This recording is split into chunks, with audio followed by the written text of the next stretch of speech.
Halo friend, welcome to day 29. Ini kita sudah Hamin 2 hari terakhir dari master class ini.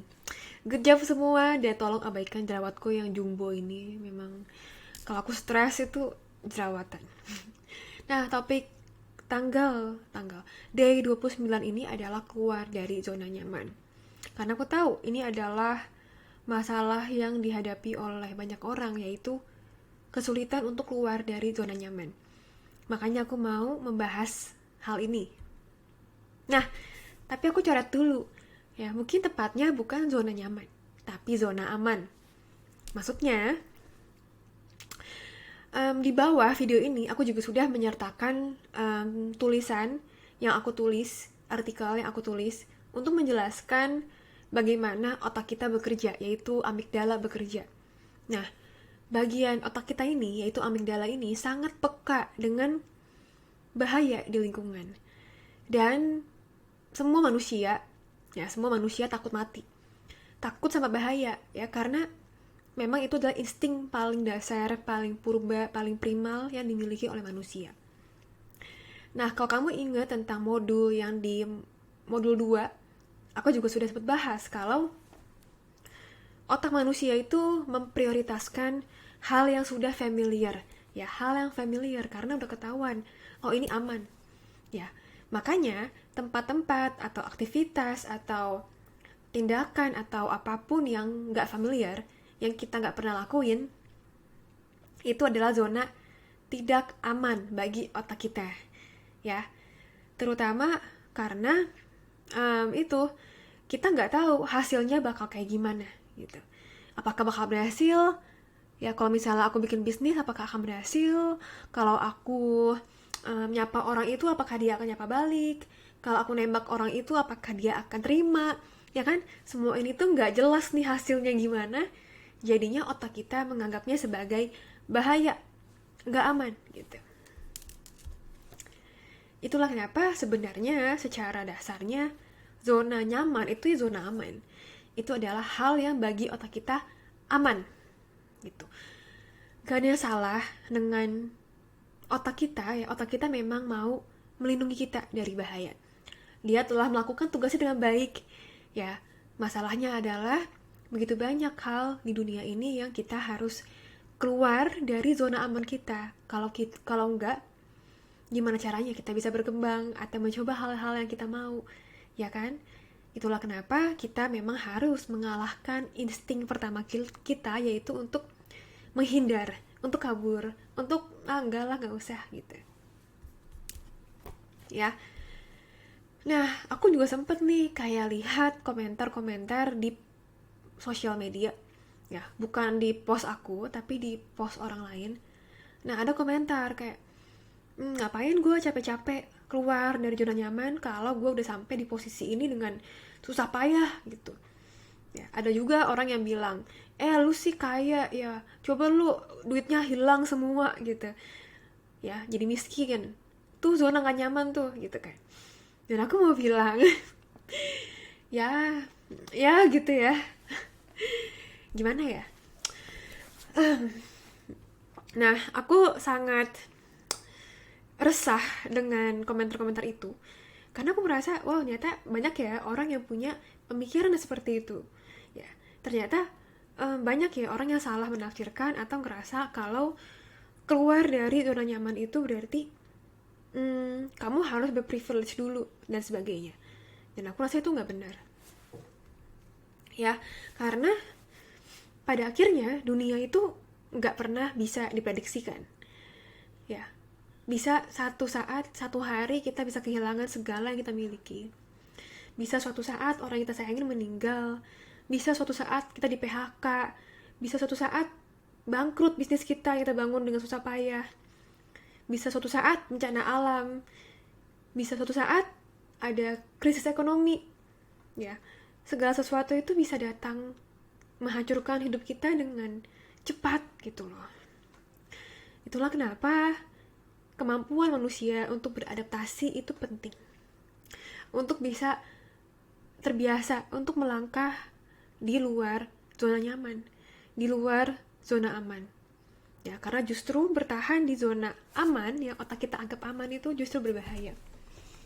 Ya, kita hanya memilih untuk melakukan hal yang kita udah bisa, udah familiar, ya, dan itu akan membuat kita rentan terhadap perubahan-perubahan yang terjadi di dunia ini yang kita nggak tahu kapan akan terjadi. Pasti terjadi, tapi kapan juga nggak tahu kan. Gitu. Ya, jadi di day 29 ini, ya, aku mau kamu untuk menghadapi ketakutan kamu. Kita mulai dari hal-hal yang sebenarnya kamu pingin lakukan atau kamu berharap kamu bisa melakukannya atau memiliki keberanian untuk melakukannya, tapi kamu terhalangi oleh rasa takut. Ya, pasti ada kan hal-hal yang kamu takutin, padahal kamu pengen banget melakukannya, mau coba gitu. Dan menurut quotes ini by Seneca, di mana ketakutan kita berada, disitulah kebahagiaan kita juga berada. Ya, kita takut di hal tersebut bukan berarti hal tersebut tuh buruk buat kita. Ya, bisa jadi ya baik gitu, kita mau banget. Ya, gitu menjawab passion kita misalnya, atau menjawab keresahan kita, atau itu adalah hal yang kamu pengen banget lakukan dari dulu. Disitulah kebahagiaan kamu berada, di ketakutan yang kamu miliki. Nah, ada konsep yang dijelaskan dan diperkenalkan oleh Tim Ferriss namanya adalah fear setting. Jadi ini kebalikan dari goal. Ya, ini kita membuat list akan hal-hal yang kita takutin. Ya, memang gak nyaman, tapi this is a very important process kalau kamu mau menghadapi ketakutan kamu. Ya, dia jelaskan dengan sangat baik, dan aku pribadi menggunakan ini untuk beberapa ketakutan yang aku punya, biar aku bisa mengalahkannya dengan strategi-strategi yang nanti aku akan jelaskan juga. Tim Ferriss ini, dia juga ngejelasin kalau dia melakukan ini setiap 1/4 tahun, jadi setiap 3 bulan. Jadi, kalau misalnya kamu mau gabungin nih dengan 12 week year, ya, silakan banget, karena ini ternyata dia lakukannya juga per 3 bulan sekali dia lakuin ini, dan dia membuat keputusan berdasarkan apa yang ditulis di fear setting ini. Nah, ada 3 tahap. Tahap pertama adalah kita menulis dan mendefinisikan ketakutan yang kamu punya dengan pertanyaan, gimana kalau aku gagal? Gimana kalau aku dihina sama orang? Gimana kalau aku dapat komentar negatif? Gimana kalau aku kehilangan banyak duit? Gimana kalau bisnis aku bangkrut? Gimana kalau aku dipecat dari kantor? Gimana kalau aku nggak ada penghasilan? Gimana kalau aku, dan lain-lain. Ya, semua ketakutan yang kamu punya, coba untuk dibuat listnya. Tapi untuk tugas pertama ini, tugas di workbook ini, satu aja biar nggak terlalu pusing. Coba kamu tulis satu hal aja yang kamu paling takutin, padahal kamu tahu kalau kamu melakukannya itu akan membawa perubahan yang bagus di hidup kamu. Nah, di tahap 1 ini kamu tulis satu hal aja ya, ketakutan atau worst case scenario yang kamu ciptakan di otak kamu. Ya, kayak misalnya temen aku ada yang dia mau minta naik gaji ke atasan. Dia sampai galau gitu, kayak gimana ya ngomongnya, terus nanti kalau ini gimana. Ya udah, coba pakai taktik ini. Ya, kalau kita praktekkan taktik ini, define-nya itu ya adalah takut apa? Takut ditolak sama bos ya, takut kenaikan gajinya ditolak sama bos. Ya, atau takut nanti malah dianggap negatif sama bos. Oke, ya, itu udah tulis tuh ya, ditulis di notes atau di jurnal atau di workbook. Nah, prevent ini adalah gimana kamu bisa mencegah atau mengurangi resiko worst case scenario atau ketakutan kamu itu terjadi. Oke, caranya misalnya adalah dengan ngomong baik-baik sama bos ya, bukan mengancam, tapi dengan ngomong baik-baik, menjelaskan kebutuhan kalau memang gaji sekarang itu nggak cukup untuk kebutuhan sehari-hari di Jakarta misalnya. Ngomong baik-baik aja, cerita dari hati ya, jujur, apa adanya. Itu adalah prevensi biar bosnya juga paham kalau kondisi dia itu bukan dia serakah, tapi karena dia emang butuh gaji yang sekian untuk kehidupan di Jakarta. Apalagi dia ngekos juga gitu. Oke, repair. Nah, repair adalah gimana kalau worst case skenario kamu terjadi atau ketakutan kamu terjadi? Gimana cara memperbaikinya?